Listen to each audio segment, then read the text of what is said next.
Fala galera de Nova, estamos aqui para mais um Nova Cash. Christian, E tá bom? beleza? Você que está assistindo a gente, se inscreve no canal, ativa o sininho, é importante, compartilha o vídeo.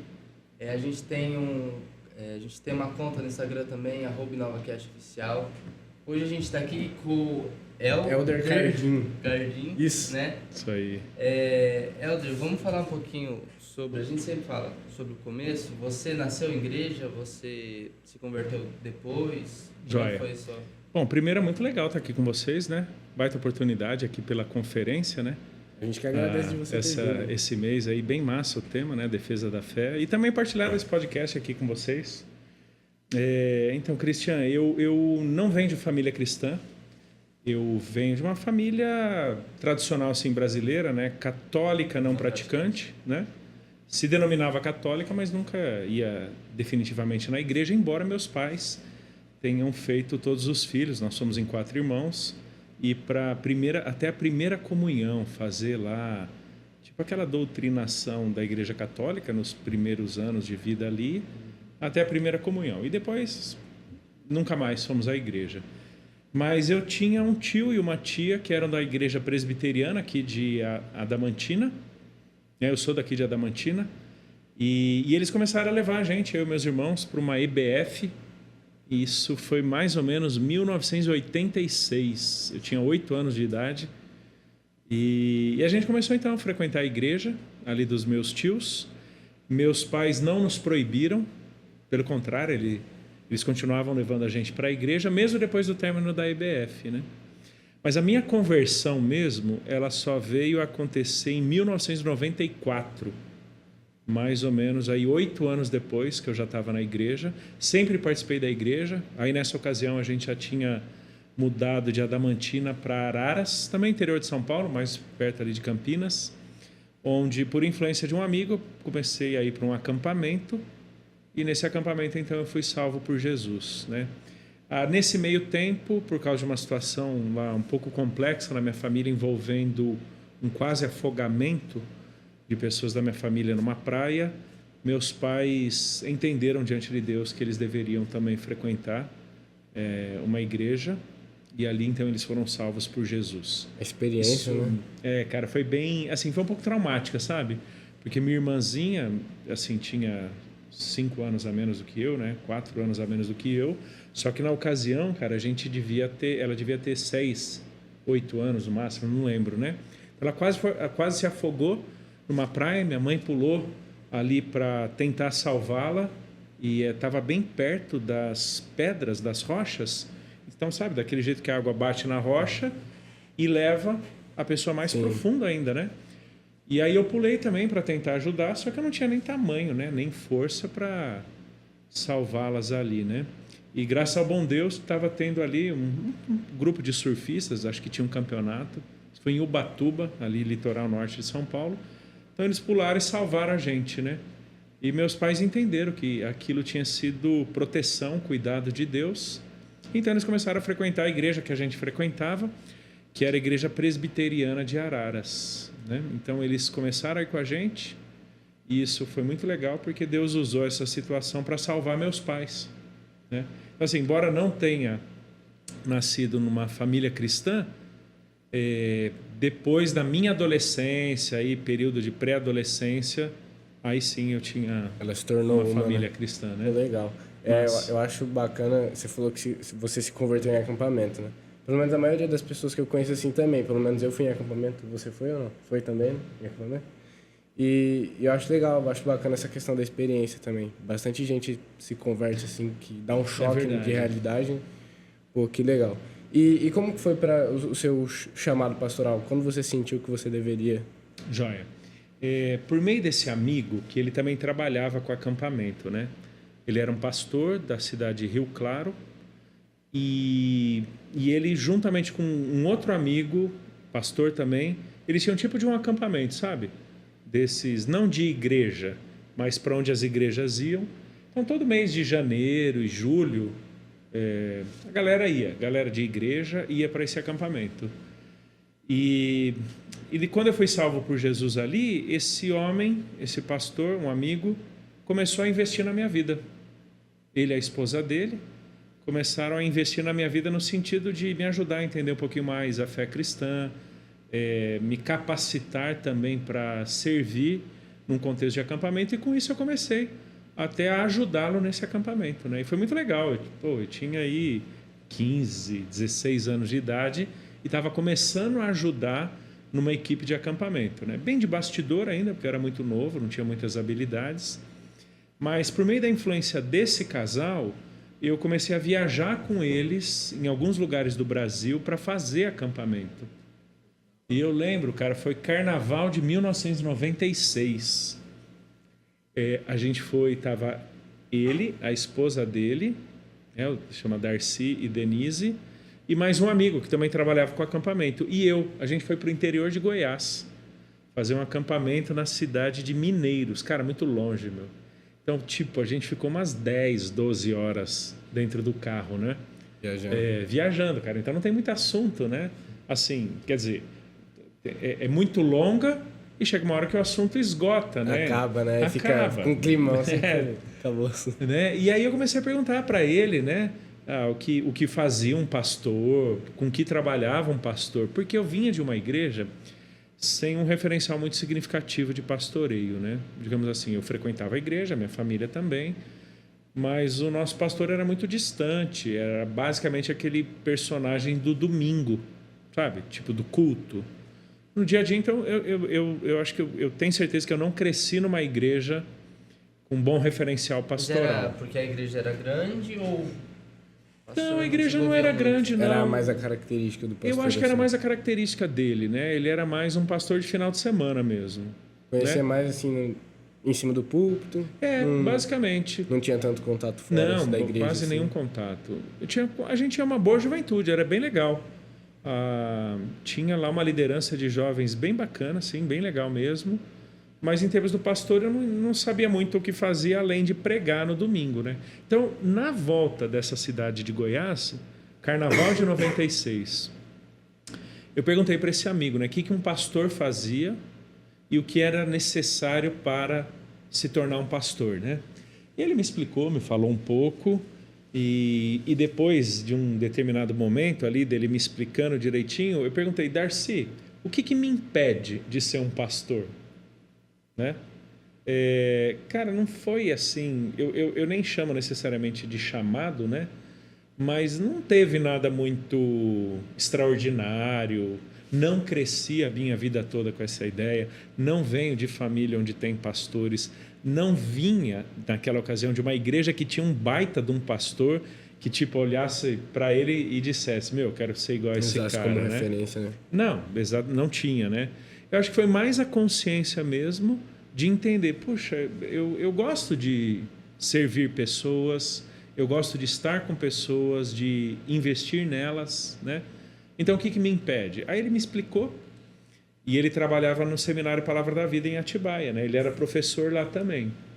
Isso foi numa quarta-feira, cara, quarta-feira de Carnaval de 96. E as aulas começavam no sábado. Sábado, porque lá os alunos chegam no sábado, né? Para um retiro inicial, orientação, e era quarta, cara. Eu nunca tinha pensado no seminário, né? Eu tinha feito colégio técnico, eu fiz mecânica na Unicamp, e eu tinha terminado meu estágio, né? Na ocasião eu tinha que fazer estágio, eu queria fazer engenharia mecânica. Eu iria para engenharia, né? Minha área é exatas, né? E então tava tudo certo com os meus pais, né? Tipo, fazer engenharia, no carnaval, vai fazer cursinho, nem tinha prestado vestibular, nem nada, mas vou fazer cursinho para poder ir para mecânica, né? Engenharia mecânica. Cara, eu cheguei na quarta tarde em casa e aí conversei com os meus pais. Foi muito bom o acampamento e tal. Conversei com o Darcy, meus pais conheciam o Darcy e a Denise. E eu quero ir para o seminário. Aí isso com quantos anos? Eu tinha 17 anos. Cara, foi meio choque assim para os meus pais, sabe? Eles não esperavam, né? Não, acho que nem eu. Cara, imagina, eu saí para um acampamento no início do carnaval e eu volto querendo ser pastor, né? Mas eles entenderam, eu vejo graça e bondade de Deus, porque, de novo, não tinha ninguém na minha família que eles olhassem, o Helder puxou para alguém, né? Mas eles entenderam, meu pastor entendeu, entendeu assim, não se opôs, e eles então me enviaram para o seminário para eu entender diante de Deus ali se era aquilo mesmo, né?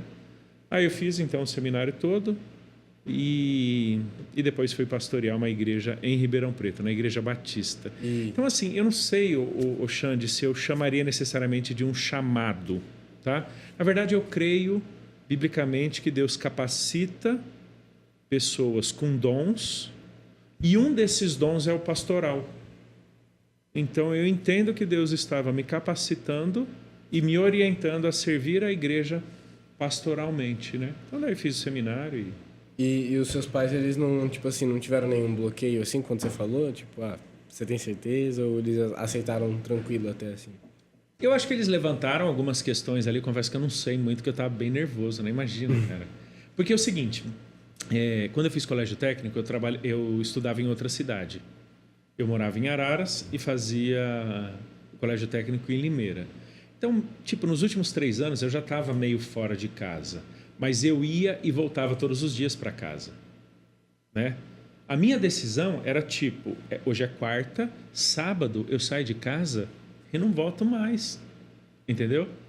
Só depois de 2 meses eu voltaria para casa e só de final de semana. Alguns finais de semana, né?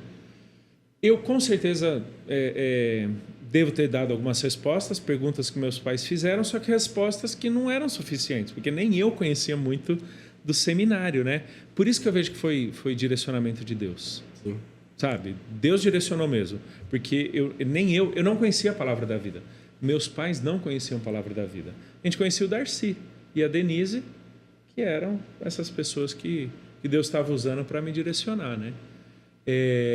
Depois, com o tempo, meus pais foram entendendo um pouquinho mais, né? Eu era bem novo, 17 anos, né? Foram entendendo que era um seminário e tal, porque daí eu já voltava todo fim de semana para a minha igreja em Araras para fazer tipo estágio, né? Todos os finais de semana. Então a gente conversava muito mais, né? Mas eles sempre apoiaram, sempre. Isso foi muito legal. Sempre. Tem vários PVs, né? O seu foi em Atibaia mesmo. O meu foi Atibaia.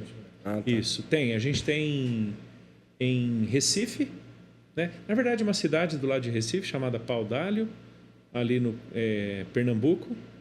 E temos também no Pará, uma cidadezinha do lado de Belém, chamada Benevides. São os 3 seminários, digamos assim, né? As 3 escolas teológicas. Mas eu fiz em Atibaia. Ô, Helder, o Renato, quando veio aqui, ele falou que quando ele chegou no seminário, ele estava muito cru, teologicamente falando. Quando você chegou, como é que você estava? Cara, o Christian, eu vou te contar uma história, né? Que eu acho que ilustra um pouco. Bom, eu não tinha um pastor muito presente na igreja e nem tanto doutrinamento, tá bom? Tinha uma escola bíblica, eu não entendia muito do culto, às vezes, da explicação. Então, assim, nunca fui discipulado, nunca passei por um doutrinamento muito forte ou profundo na minha igreja durante a minha adolescência, né? Então, eu lembro as primeiras aulas no seminário. Cara, já chegou uma galera mais velha do que eu, vindo de boas igrejas, com uma boa teologia já. Eu vi os caras conversando, assim, coisas de teologia. Eu, cara, o que esses caras estão falando? Não estou entendendo nada. Eu não entendia, né? Alguns termos teológicos que eles usavam, alguns personagens bíblicos, nomes de teólogos, né? Então eu cheguei bem zerado, bem zerado. Uma outra história é a seguinte. Eu fiz mecânica, né? Colégio técnico em mecânica. Mecânica lida com eletricidade, desenho, me especializei em desenho técnico e tudo mais, resistência de materiais, coisa bem técnica mesmo, né? E no meu colégio técnico eu sempre fui muito medíocre, muito. Tipo, eu lembro da minha primeira prova de eletricidade, cara. Tirei meio. Caramba. Né? Meio. Eu fiz curso técnico de eletrotécnica, junto com o ensino médio, cara. Eu tinha eletricidade, tinha umas matérias assim. Cara, era tenso, né? Era tenso, assim. Tipo. Embora seja de exatas, eu amo exatas. Cara, eu era medíocre. Tipo, não me esforçava, né?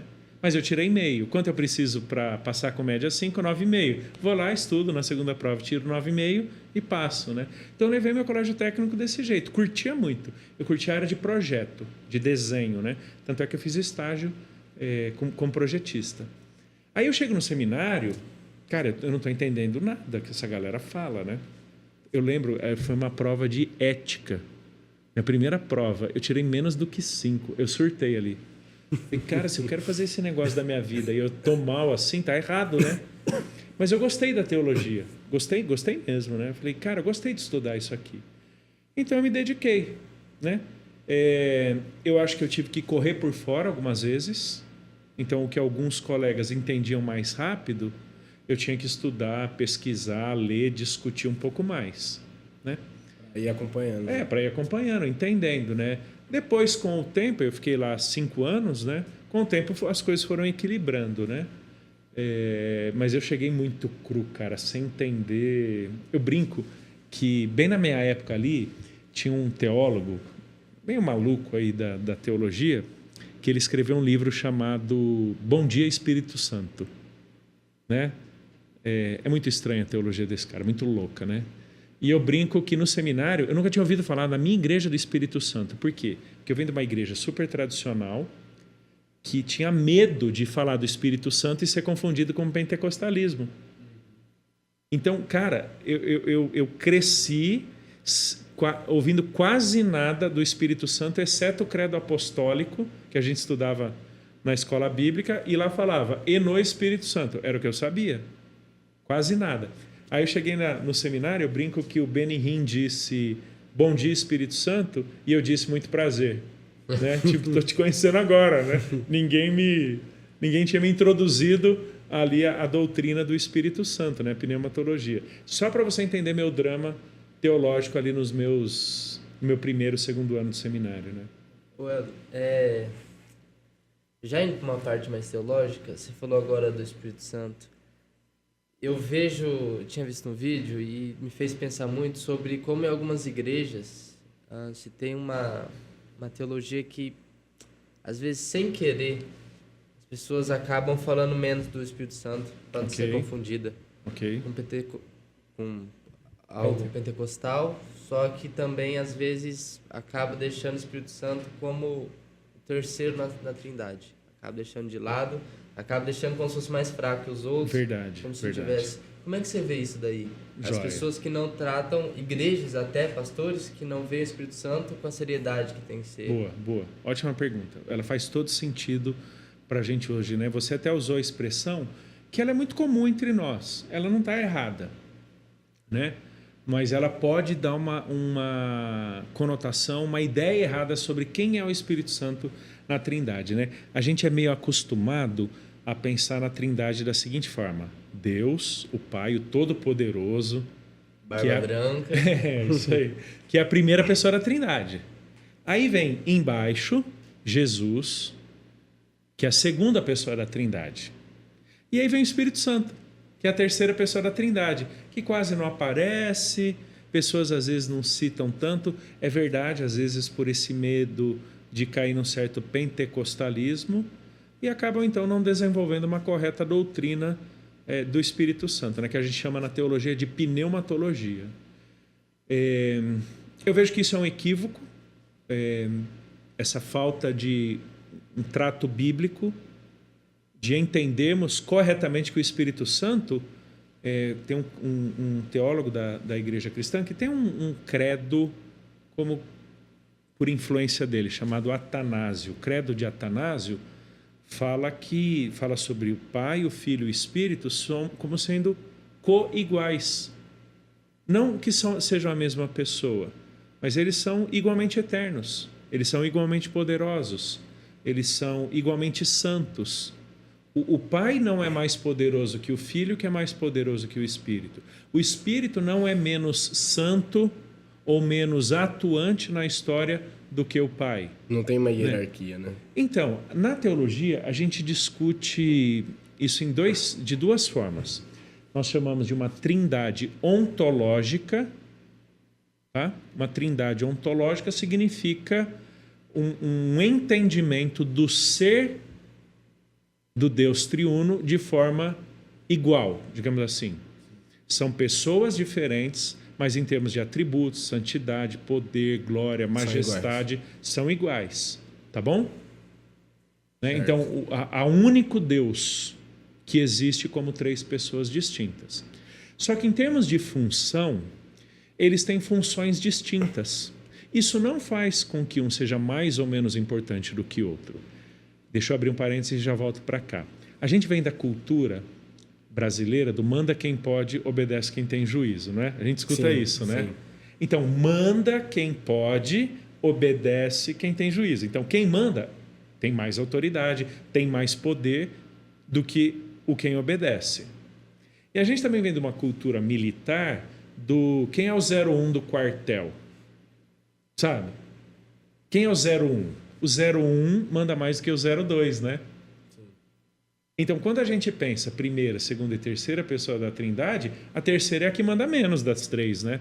A segunda pode mais do que a terceira, mas menos do que a primeira. Mas isso não é a Trindade.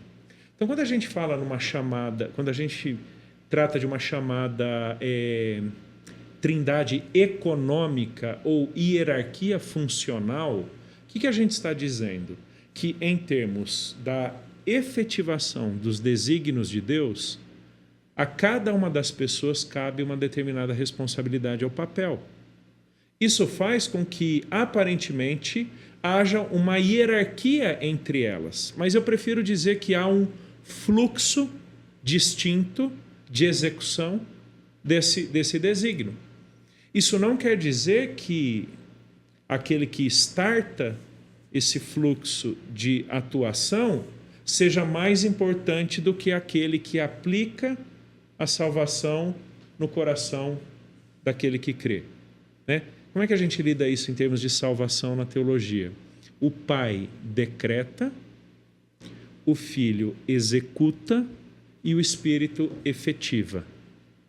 Mas isso não quer dizer que pelo Pai decretar, ele esteja acima, essencialmente, do Espírito, que é quem efetiva, né? A gente crê em Jesus pela regeneração e ministério de convencimento do Espírito, né? Mas quem é que morreu na cruz? Não foi o Pai nem o Espírito, foi Jesus, o Filho. Então, assim, cada pessoa tem uma participação distinta nesse fluxo de salvação. Mas isso não faz com que um esteja acima ou abaixo do outro em termos essenciais. Mas sim, em termos funcionais, um ordena. Por exemplo, Jesus foi enviado pelo Pai para cumprir a vontade do Pai. Isso ele fala muito em Mateus 26 e abundantemente no Evangelho de João. Mas isso não faz com que, então, Jesus, por ter sido enviado pelo Pai, seja submisso ao Pai em termos de ter uma autoridade, poder, santidade menor. Entende? Talvez seja um pouquinho complexo, né?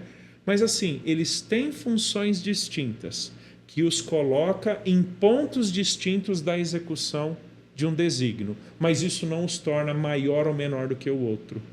É como se fosse tipo uns três poderes, assim, né? Entendo. Três poderes. De forma como eles executam esse poder distintamente? Isso. Você está pensando tipo, no nosso sistema de governo? Não, a diferenciação, mas como cada um tem o seu papel. Isso aí, perfeito, né? Então, por exemplo, o Pai não poderia morrer na cruz. Do mesmo jeito que não é o Pai quem habita em nós. Somos habitados pelo Espírito. E quem morre na cruz é Jesus, né? Então, assim, a obra da salvação é uma obra trinitária. A igreja é uma comunidade trinitária, porque é a família de Deus que é salva em Jesus e habitada corporativamente pelo Espírito, né? Então, assim, a Trindade sempre atua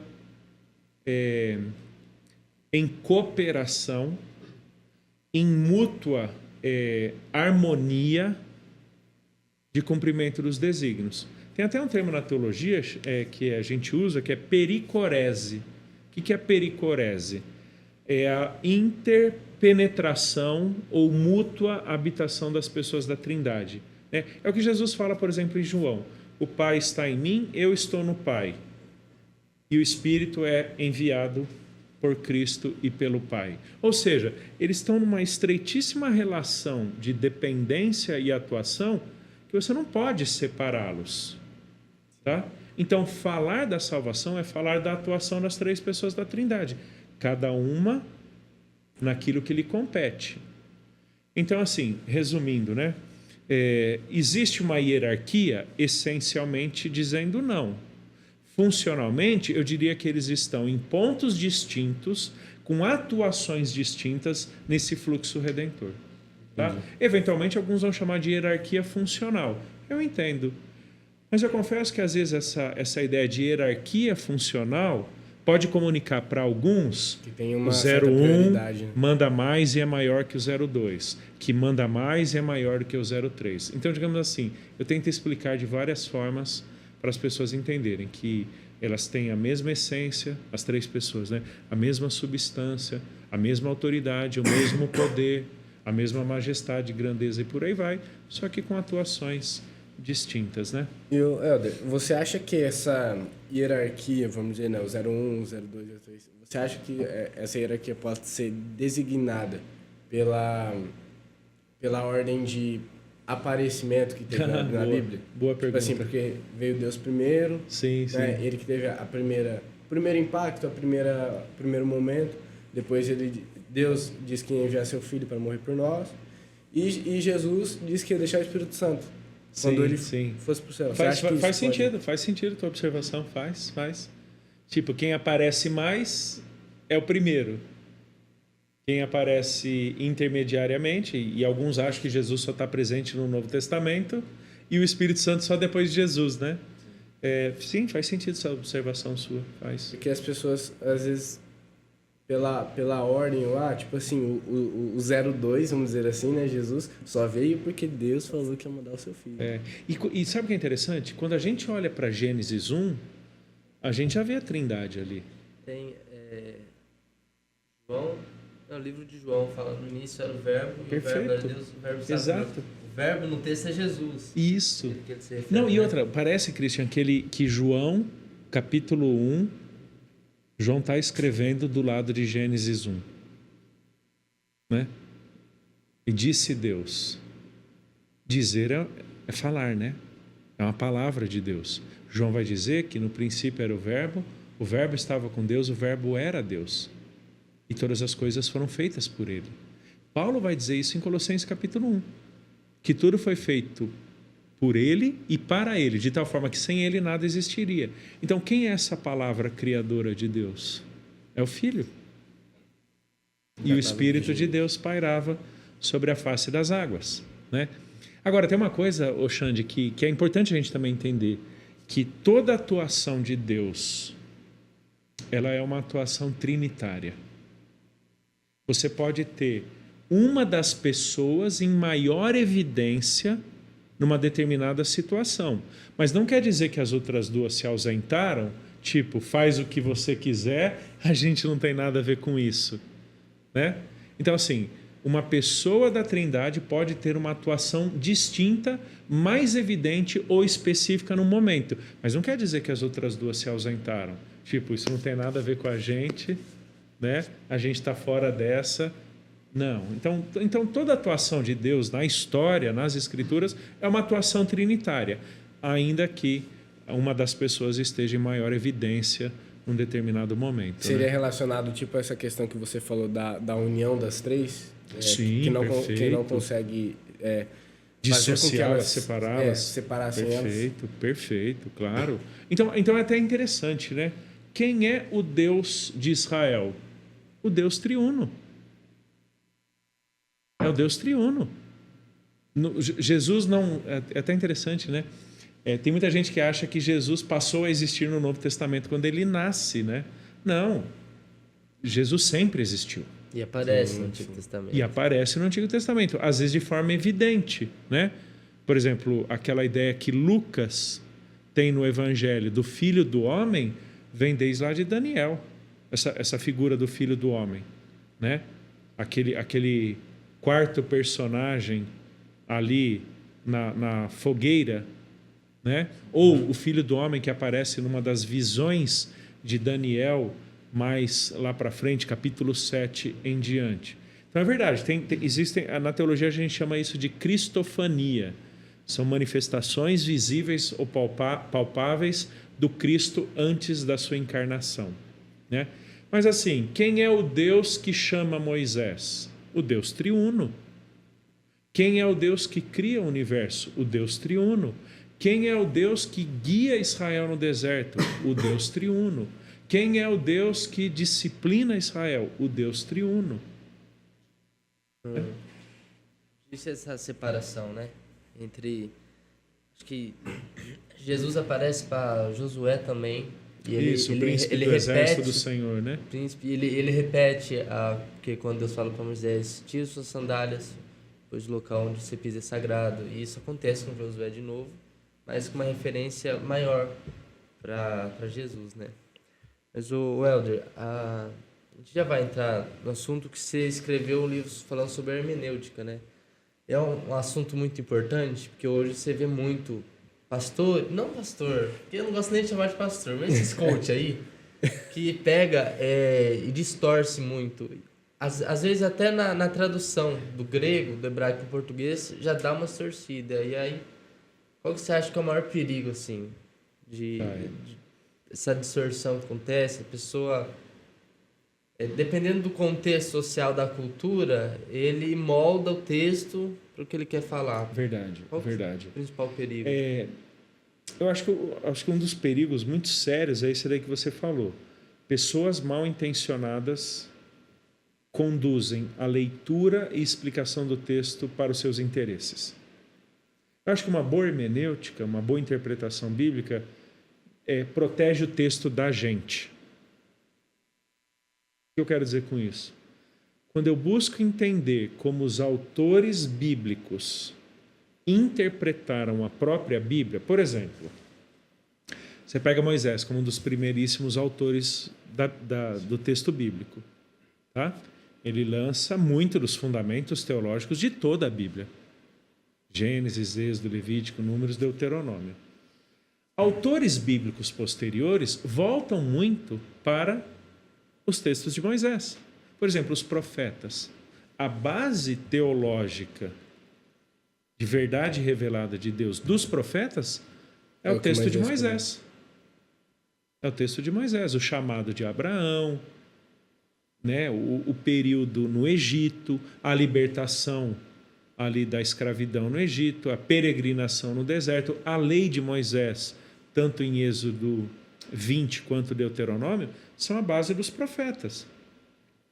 Todo o sistema de adoração no templo, no período dos reis, é o texto de Moisés. Você vai para o Novo Testamento, o que os autores bíblicos fazem?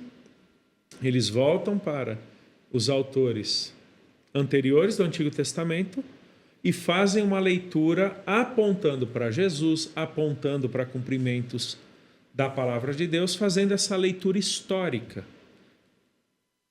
respeitando a literalidade do texto bíblico, né, da revelação, e fazendo as devidas aplicações de acordo com aquilo que o próprio Deus estava direcionando-os como autores do Novo Testamento. Então, quando a gente lê a Bíblia, nessa ideia de uma progressão de revelação, eu tenho sempre que pensar como é que autores posteriores estão lendo, interpretando, aplicando o texto anterior. Quando a gente faz essa percepção, eu aprendo com eles, não só no seu conteúdo, senão também na sua abordagem. Então eu percebo que existe uma forma adequada de lermos a Bíblia, que é qual? Aquela que percebemos por meio de autores bíblicos posteriores. Eles respeitam a literalidade do texto, eles respeitam a historicidade do texto. Jesus cita Jonas como algo real. Jesus cita Adão e Eva como algo real. Jesus cita Moisés como um personagem real, o povo de Israel como algo real. Então, peraí, quem sou eu em relação a Jesus para olhar para o Antigo Testamento com uma interpretação diferente? Alegorizando, espiritualizando, bagunçando, né? Então, sim, existe uma hermenêutica adequada do texto bíblico, que é aquela que, primeiramente, os próprios autores bíblicos, né, aplicaram na sua leitura de textos anteriores. Então, é isso que eu quero dizer, que uma correta leitura e interpretação do texto bíblico protege o texto da gente, para que eu não imponha ao texto uma ideia estranha, equivocada, uma interpretação que distorce o propósito autoral, né? O texto bíblico ele não está aberto para eu fazer dele o que eu quero. O texto bíblico é revelação de Deus, que atende a um propósito de Deus ao nos dar esse conteúdo. Se eu não respeito o propósito de Deus de acordo com aquilo que o autor bíblico escreveu, então, na verdade, eu me sinto livre para fazer do texto o que eu bem entendo. E aí é que surge a galera do coach, a galera da alegorização no sentido de atribuir significados estranhos ao texto bíblico. E aí, cara, cada um faz o que quer, né? E aí a gente não pode dizer que a pessoa está explicando a palavra de Deus. Às vezes esses coaches, vamos dizer assim, às vezes eles interpretam o que a Escritura fala pra gente de uma certa forma até para inibir, vamos dizer assim, coisas que apontam que a gente é errado como algo certo. Tipo assim, um exemplo. A gente sabe que, eu ouvi de um coach aí, famoso até, que o centro do evangelho era o ser humano, que era o homem. Só que, na verdade, o centro do evangelho é o Jesus, né? Jesus, as boas e más notícias, ele veio para morrer no nosso lugar. Ele veio para nos salvar, só que o centro do evangelho é Jesus. E assim, às vezes, será que essas pessoas elas querem elevar como que eu posso dizer, a imagem do homem? Só para às vezes se vangloriar? Assim? Acho que sim. É porque a gente vive uma época extremamente frágil em termos da nossa humanidade, né? Cara, o ser humano vive em desespero. O ser humano vive em angústia. O ser humano vive no seu limite, tentando encontrar razão para continuar existindo amanhã. O trabalho dele é uma droga, a família dele está arrebentada, ele não recebe um salário que banca os sonhos dele. Entendeu? Então, sabe aquela vida medíocre todos os dias? Isso é a maior parte da humanidade, tá bom? Pega a galera, por exemplo, juventude inclusive, que vive à base de remédio. Vive rotulada com síndromes, transtornos... Crise de ansiedade, depressão. Tudo. Depressão, ansiedade e por aí vai, entendeu? Então, isso é a média da humanidade, tá bom? Então, quando você escuta que você é o centro do coração de Deus, cara, me sinto importante, né? Às vezes, eu que alívio. Exato, tipo, eu me sinto alguém. Não, mas você não é alguém porque você é o centro do coração de Deus. Né? Você tem uma dignidade, você tem uma importância porque Deus te fez a imagem e semelhança dele. Então, na verdade, a tua importância é por causa da dependência para com ele. Mérito dele, né? Exato. Né?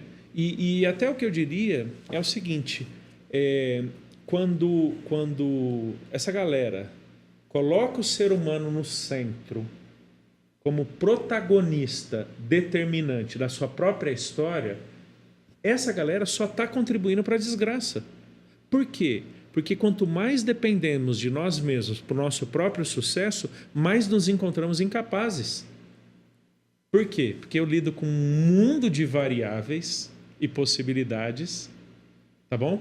E de repente eu me deparo com você que é mais forte do que eu, tem mais autoridade do que eu, e você vai impor sobre mim a tua ideia, a tua vontade, a tua ordem. Ou seja, eu não consigo sobreviver a você. Então, que raio é esse de eu ser o centro? Então, isso só desespera mais ainda, só angustia mais ainda. Agora, quando a gente entende que Cristo é o Evangelho e que Cristo é aquele sem quem a história não faz o menor sentido e que Deus o enviou para substituir pecadores na cruz, para restaurá-los na comunhão com Deus, lhes dando a salvação, a justificação e por aí vai, eu entendo que a minha vida tem valor ou importância em Cristo, não por mim mesmo ou para mim mesmo, porque eu por mim mesmo, cara, estou entregue à desgraça, né? Esse é o mundo que a gente vive. Então eu entendo que quanto mais desprestigiamos Jesus, elevando o ser humano, mais estamos dando corda, né, como diz a expressão, para esse ser humano se enforcar. Porque ele mais se verá incapaz de cuidar da própria vida. Cara, por exemplo, você está dirigindo o teu carro. Se o carro na direção contrária não prestar atenção, ele bate no teu. E você pode virar óbito, você pode morrer. E aí, o que adianta você ser o centro do mundo? Se você não dá conta de garantir que o carro na tua direção contrária não vai bater em você. Entendeu? Quem garante que você não vai pegar uma doença, né, ser acometido aí de uma doença fatal? Se você é o bichão, né, como diz um meme do passado aí, né? Cara, então você vence essa doença. Você tem em você a capacidade, o poder de vencer. Não, o ser humano é frágil. Isaías e Tiago dizem que o ser humano é como erva, que ontem não existia. Hoje nasce, vem o sol quente e você vê, por exemplo, plantinhas. Seca, por causa da força do sol, né? Da quentura ali do sol. Isso aqui Isaías e Tiago dizem que nós somos. A nossa vida é como um sopro, como neblina. Helder, nessa questão da hermenêutica, né, basicamente, é a forma como a gente interpreta a Bíblia. Você acha que a mesma interpretação que a gente tem hoje, ela era usada na antiguidade? Tipo assim, desde os primeiros... Boa. Tipo, Moisés, aí os profetas, é a mesma interpretação ou não? Boa. Xande, eu diria que a gente precisa fazer uma leitura histórica, teológica e crescente das Escrituras. Vamos lá. Quando Moisés escreve o Pentateuco, né, os 5 primeiros livros, ele tem toda a verdade necessária e suficiente para entender e ensinar o desígnio de Deus. Mas a Bíblia não termina no Pentateuco. Você tem mais um monte de livro na sequência. E aí, então, nós temos alguns livros históricos, né? Josué, Juízes, Ruth, Crônicas, Reis, Esdras, Neemias e tal. Essa turma tem mais revelação do que a anterior. Só que ter mais revelação não significa necessariamente que era mais responsável pela revelação que tinha, mas que tinha mais quantidade de material, tinha. Tomando por base o anterior, acrescido aquilo que tem nesse momento, para responder adequadamente a todos os desafios que tinha numa vida com Deus, né? Uma relação de aliança com Deus. Aí vem Davi, vem os profetas. Os profetas têm mais informação? Tem. Eles olham com maior clareza ou nitidez para algumas coisas? Sim.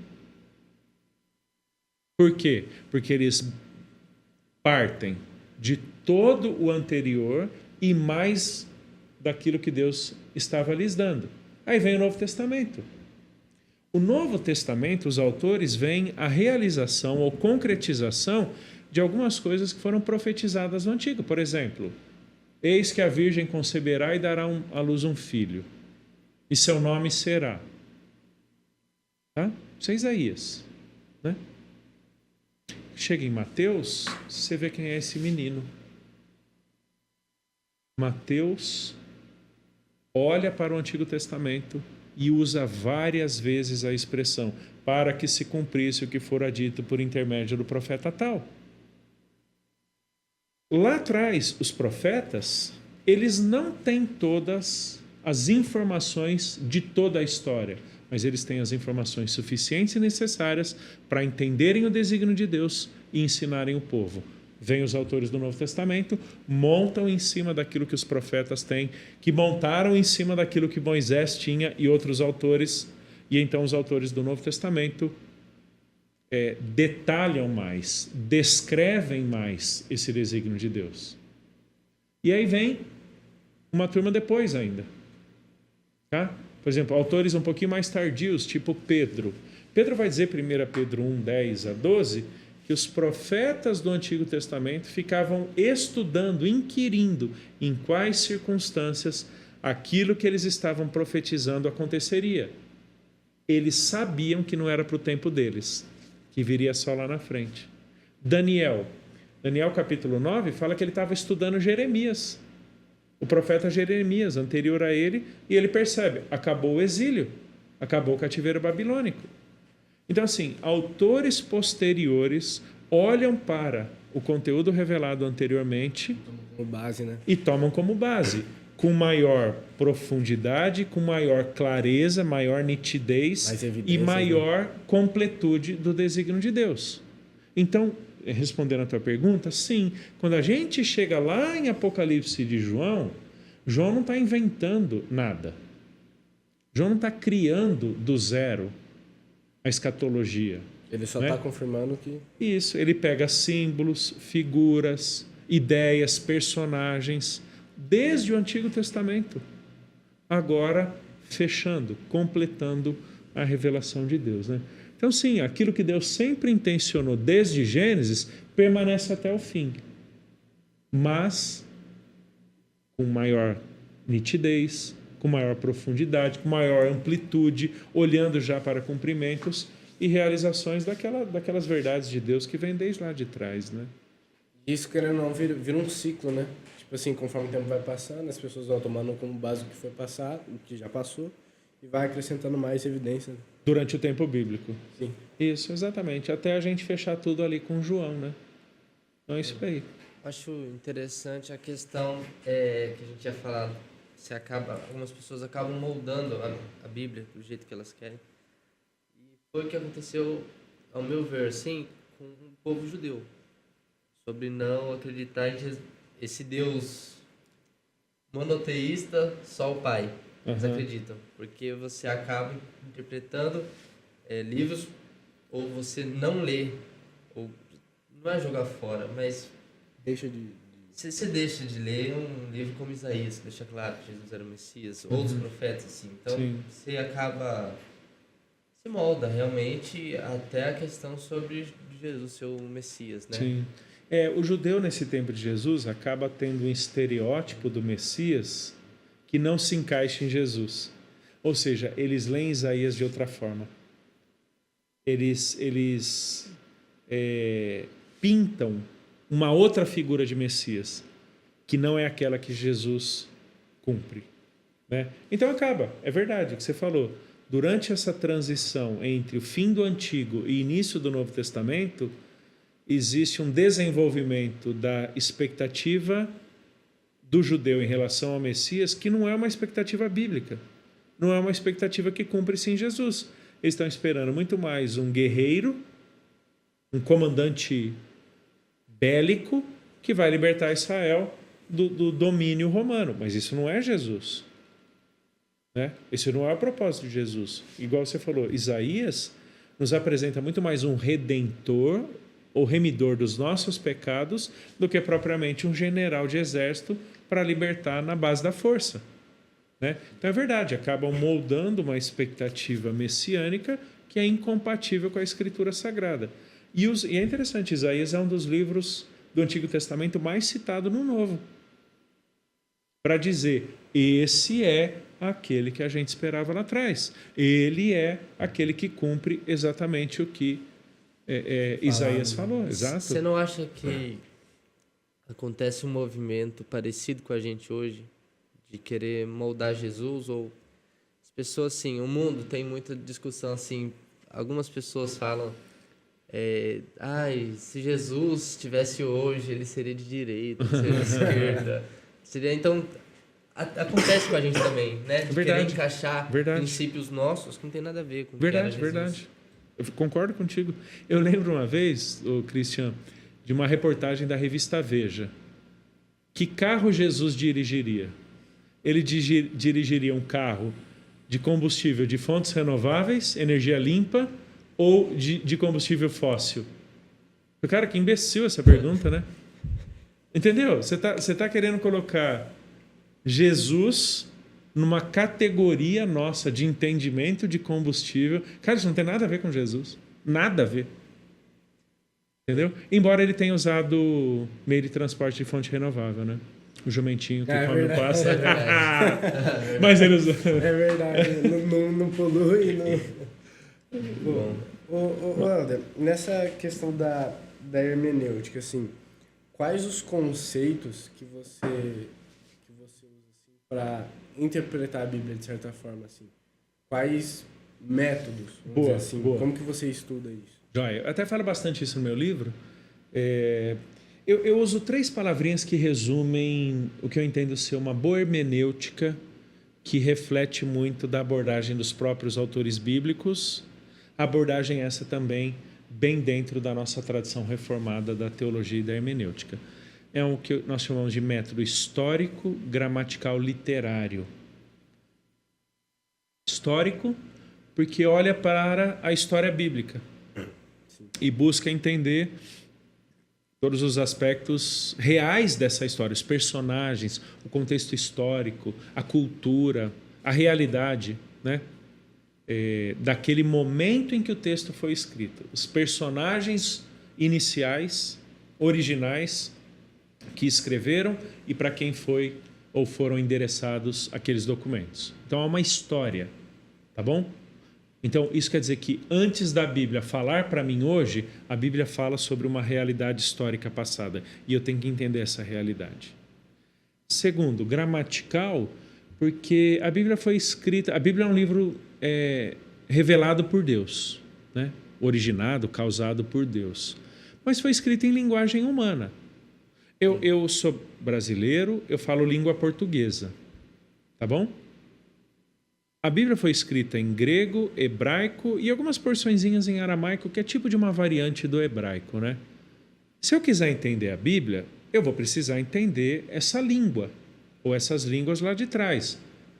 O jeito que eles pensavam e se expressavam. Tá?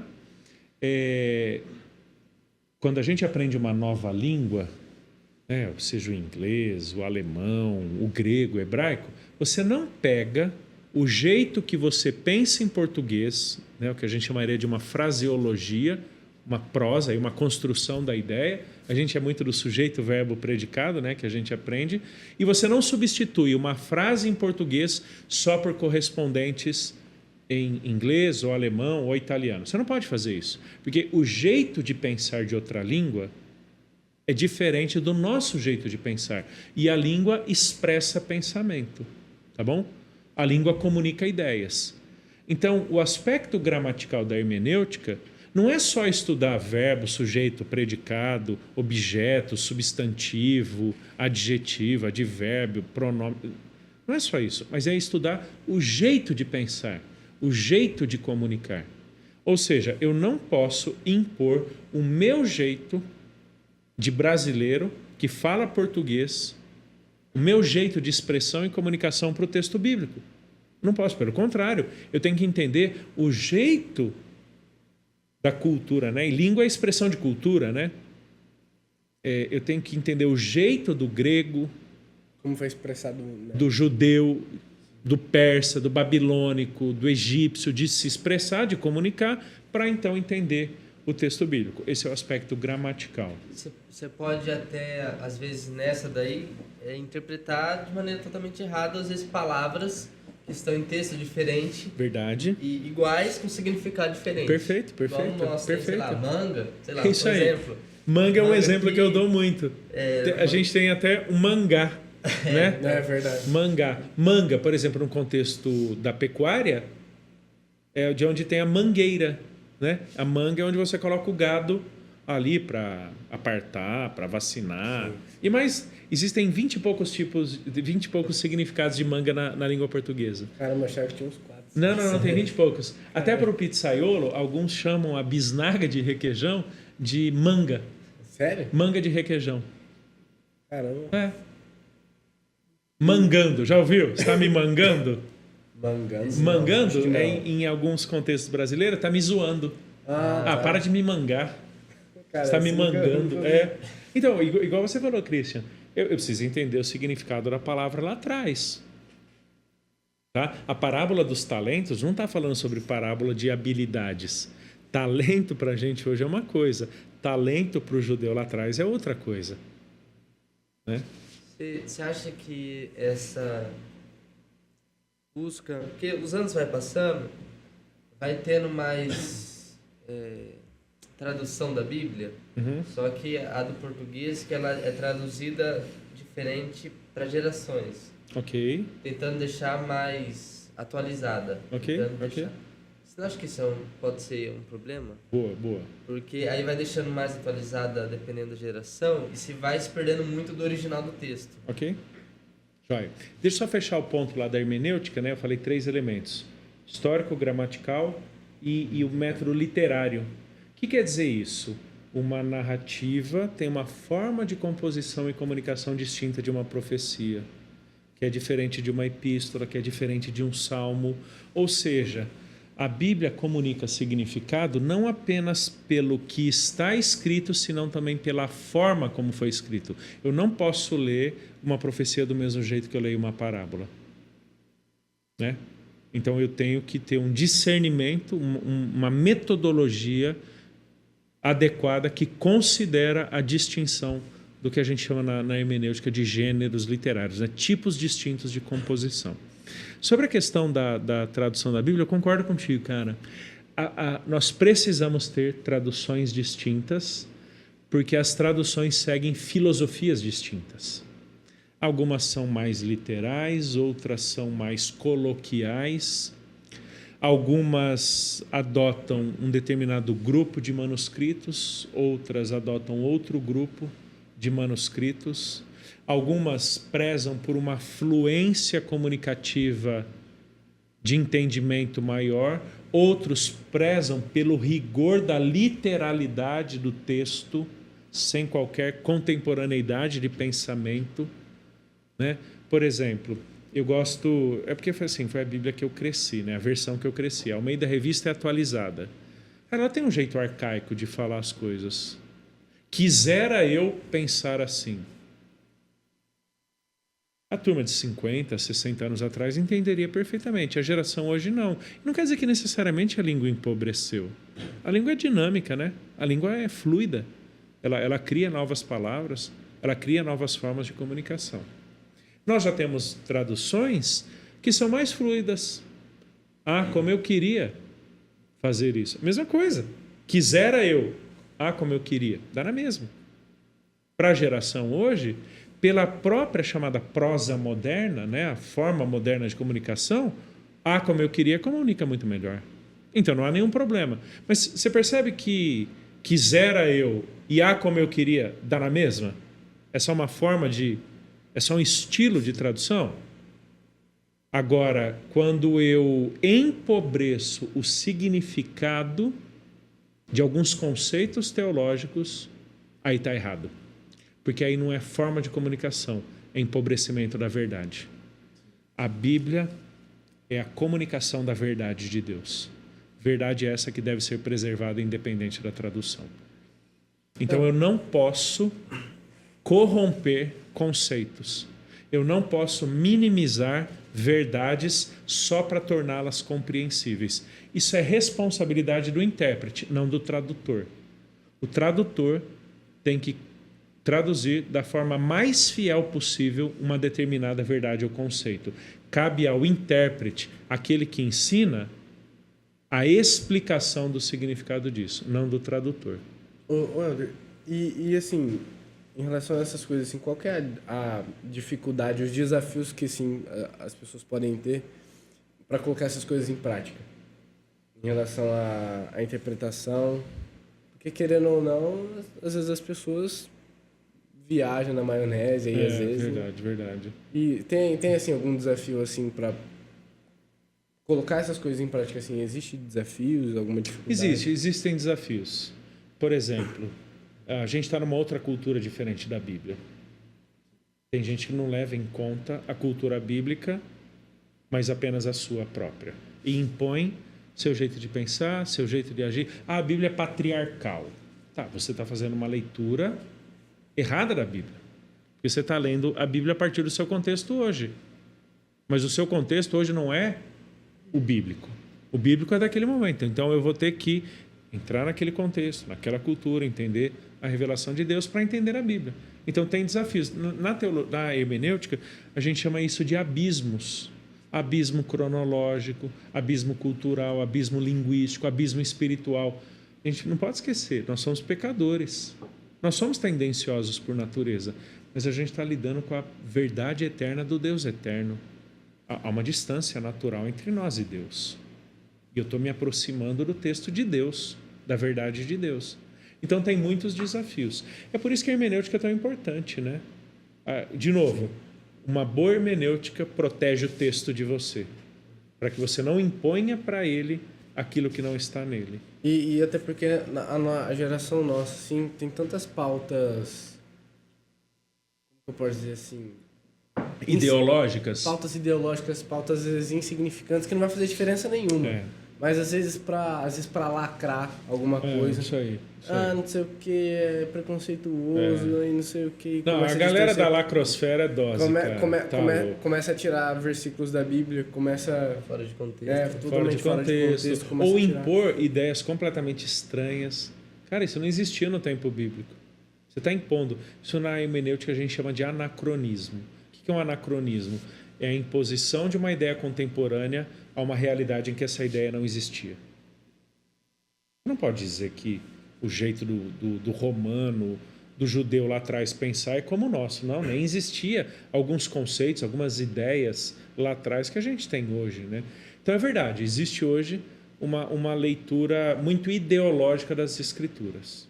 Bem enviesada aí. Que às vezes entra naquela questão de tirar o erro do ser humano e vangloriar ele, vamos dizer assim. Pode né? ser, pode ser. Pode, acho que entrar nessa parte também. Você quer respaldar a sua vida Isso. por supostos argumentos bíblicos, mas que não tem nada a ver.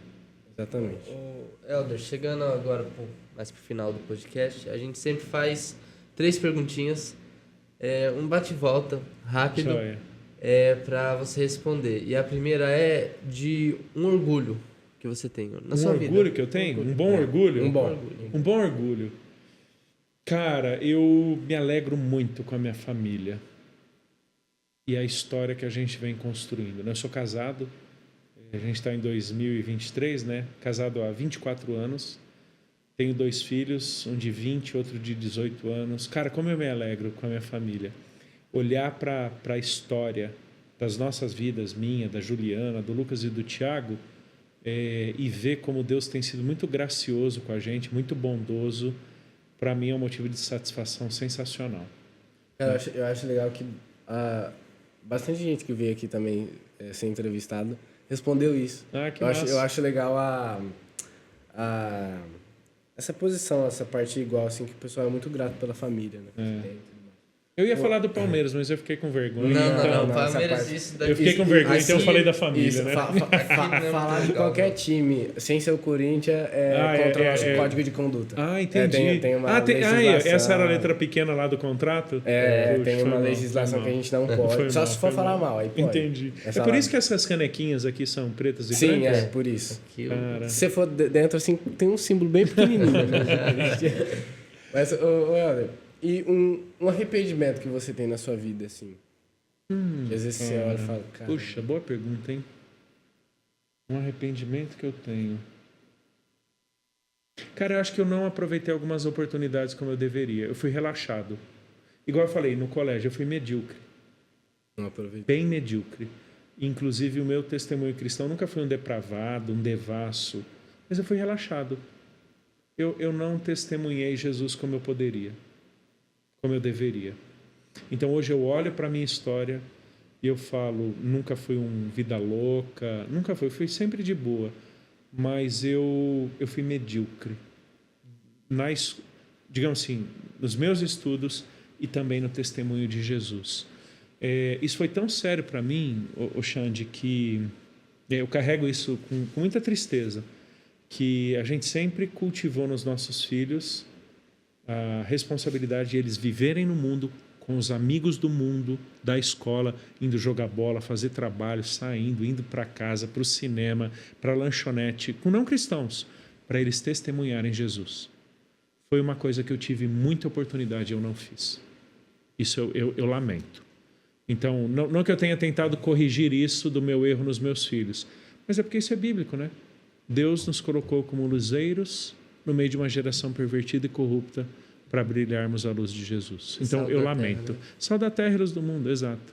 Acho que até isso às vezes pode ser até chegar a ser uma fase de várias pessoas. Assim, né? Sim. As pessoas têm a oportunidade de dar um bom testemunho e representar Jesus no meio e às vezes prefere aceitar, tipo assim, querer a aceitação das pessoas do que realmente ser Verdade.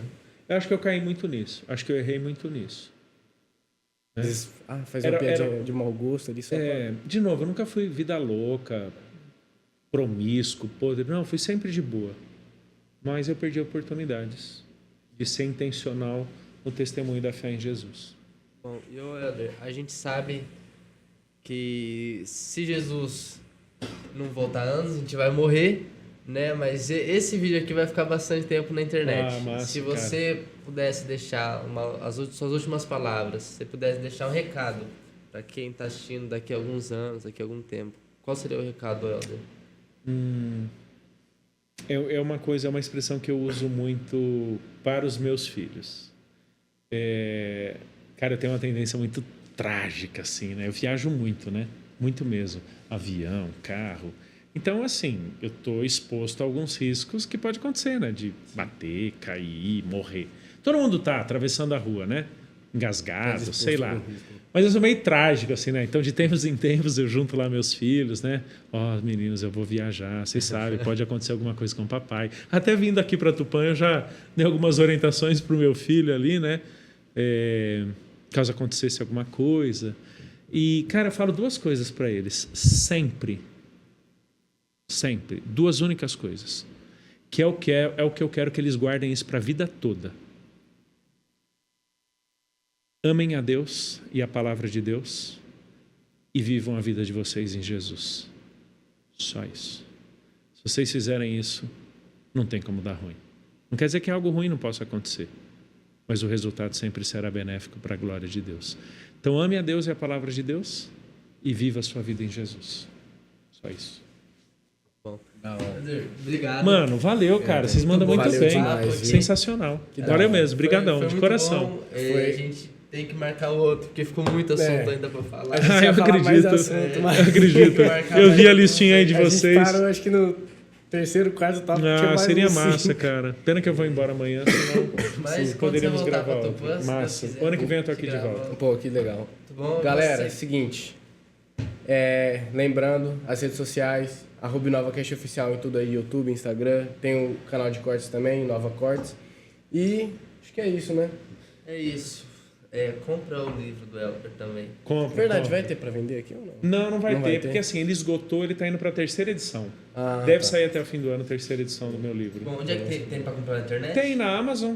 Procura lá, Hermenêutica, Helder Cardim. Por enquanto só tenho esse, tô escrevendo outros também, mas dá muito trabalho, cara, tá louco. E eu tenho que assistir jogo do Palmeiras, né? Então não dá pra só escrever e estudar teologia, não dá. Escrever livro. Melhor escrever livro. Boa. Mas é isso. E você que tá assistindo, muito obrigado e até o próximo episódio. Tchau, tchau.